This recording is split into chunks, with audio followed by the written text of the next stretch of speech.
Good afternoon.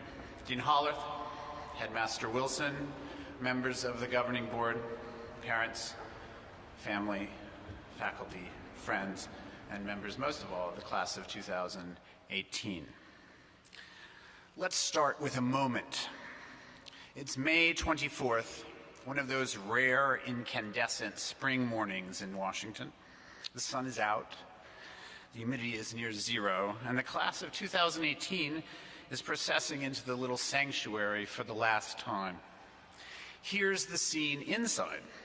The chapel brims with blazers, some hair is combed, pomp and circumstances marches straight out of the organ. The headmaster's quiet homily this morning, the last of his era, turns on the loud jumble of voices we hear these days and how you need to try and just listen to your own. The talk is a thing of beauty and wisdom, and when it ends, as the thunderous applause from students and teachers fades to silence, the headmaster asks the seniors to leave the chapel first and then form two lines along the well-trodden path back to Marriott Hall. And next, he asks, the underclassmen are to pass through the senior gauntlet on their way back to class, each one shaking the other's hands. And this is St. Albans at its best. In a world of passing connections, these young men stop and greet each other one more time. And while this unfolds, unseen by any parent, a visitor turns to a faculty member who has lingered behind in the chapel and asks, "So, what's so different about this class? What makes them special?"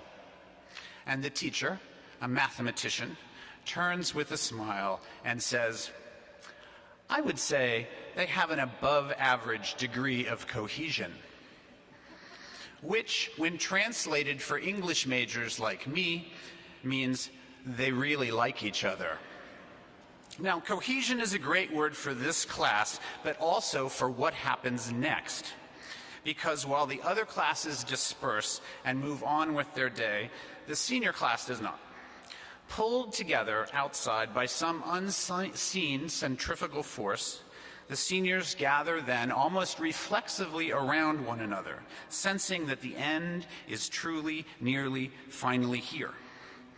And they form a big, bouncing cluster of boys, half on the sidewalk, half on the driveway, circling tighter and tighter as their voices grow louder and louder. And then they start to emit this high communal hum. And they might be 18 or they might be 8, but they're all laughing now, and some are crying, and some are laughing and crying because they're all so excited about what's coming and holding on so dearly to what they are leaving behind. What do you call a moment like this? A genuine senior circle. And that's what makes this class different. While the class of 2018 comprises 78 unique young men, they stand together today, or sit together today, in front of us as a unit, one thing. And that one thing has to be defined. This is a remarkable group, not because of its achievements, though we've been hearing a lot about that. It's remarkable because of its character. This is an unusually good bunch of guys. Here's what one teacher said of them. They have a deep knowledge of one another. They can explain their own trajectories and each other's trajectories. Observed another teacher, a lot of positive peer pressure in this group. And a third said, they do camaraderie very well. The class of 2018 is collegial, connected, and co-created. Said one teacher, they value their own variety. Several teachers noted that this class was uncommonly kind to the boys below them. They did not insist on seating privileges in the library. They held deep friendships with members of underclassmen. They did not ask freshmen pointless, impossible to answer table waiting questions. Now, these might sound like small things, but we know they are not. As one teacher put it, easily one of the 3 best classes in my 20 years here. They are readers, they are completely engaged in ideas, they are not ideological or entrenched. And then he added, almost surprised by himself, I'm going to miss them. Perhaps a class such as this only comes together because it is the product of a unique set of firsts. The class of 2018 is the first ever to enjoy all 9 of its years in a school that is now one conjoined, all-connected building. It is the first to enjoy a majority of its years with the benefit of new connected fields. It is the first to spend all of high school on an innovative, kind of brilliant block schedule which knit the school together in a brand new way. And it is the first class in the school's history with a majority of its members born in the 21st century, the age of connection. All this means that this is a class that has benefited more than any other from the renovations and innovations this school has undertaken in the last 20 years and the deliberate connectedness that came with all of that. No wonder they are who they are. Now, we have many people to thank for this, but one in particular to thank. And it is important for me to say at this point that I was offered the honor of giving this talk today on one condition by the headmaster, which was the speech was not to be in any way about the headmaster. And that is a condition I will abide by only if you now join me in thanking him for everything he has done for us, for our boys, for the school, and for the community.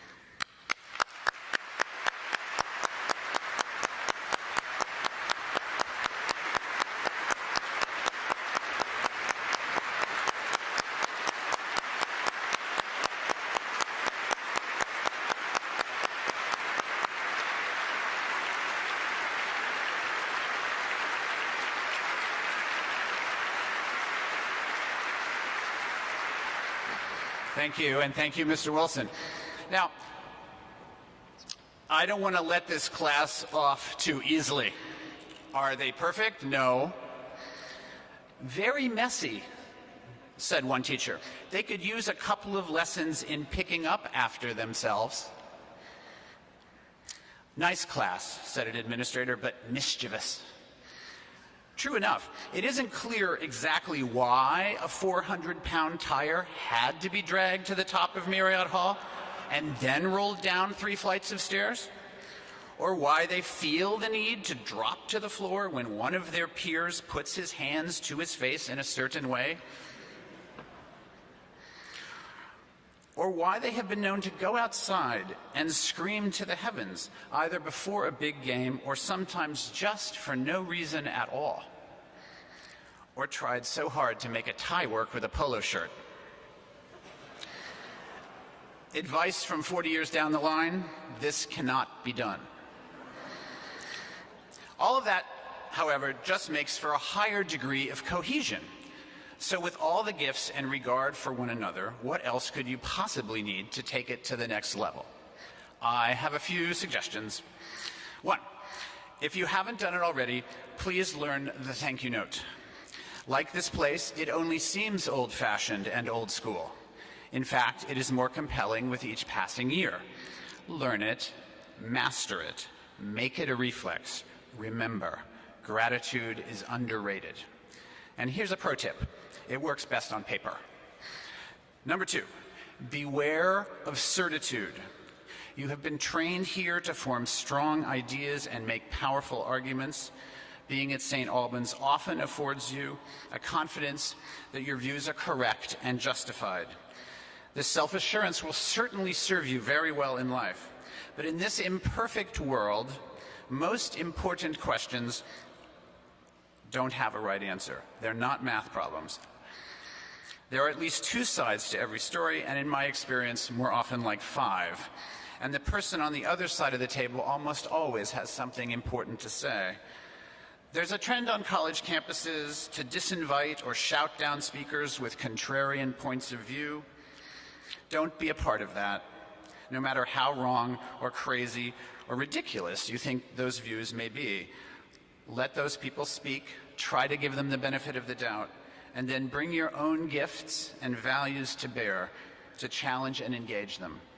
To paraphrase a great Supreme Court justice, the remedy for falsehoods and fallacy is more speech, not enforced silence. That keeps a speaker accountable, and it keeps you honest. Advice number 3, it turns on gender. Facebook says there are 54 genders now, but I urge you to focus on one in particular.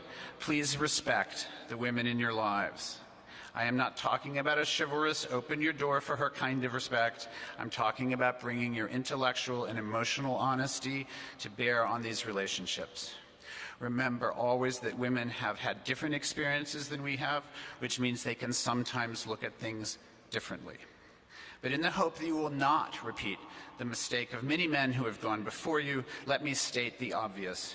Just because most women can't bench press as much as you does not mean they are not strong and capable and brainy and brave and resilient and inventive and heroic and deserve human dignity.